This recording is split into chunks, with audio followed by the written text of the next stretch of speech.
All right, So next. Part of our timing belt replacement is going to be to remove the valve cover. And valve covers leak. Have a look here. So, and they can be expensive to replace. Which one is the valve?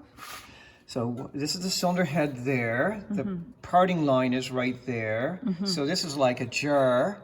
And this is the lid. Oh. Well, the oil that you put in the engine, look, eventually, look, and it is leaking or seeping very cautiously out of the valve cover. So I'm going to show you some tricks really quickly. You can take it in and have it replaced for probably $200, or do it yourself for about $17 and a cup of coffee and an hour's work.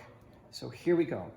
You got to keep, so this is your ignition system. This is your barbecue lighters. There's 4 cylinders. Look, 1, 2, 3, 4. Cylinder number 1 is the closest to the crankshaft, predominantly on most cars. Is the exhaust. So believe it or not, you can't go wrong in this one because of the lengths. But it's a good idea for a neophyte to wrap. I'll just do one. In market, doesn't matter, ABCD will work. And you can right do that as a 1 or a 1 like this. Okay. So here's what the spark plugs, here we go. So this is the boot.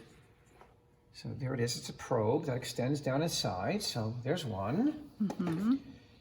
Here's cylinder number 2, spark plug number 2. Spark plug number 3. Caution. Some vehicles, the spark plug wires can, because they are long enough to mix number 1 up with number 2, you have to mark them as we indicated earlier. Okay. Right here. But because I shouldn't say you can't, you'd have to go out of your way to make an error. On this one? 3 of our igniters are off.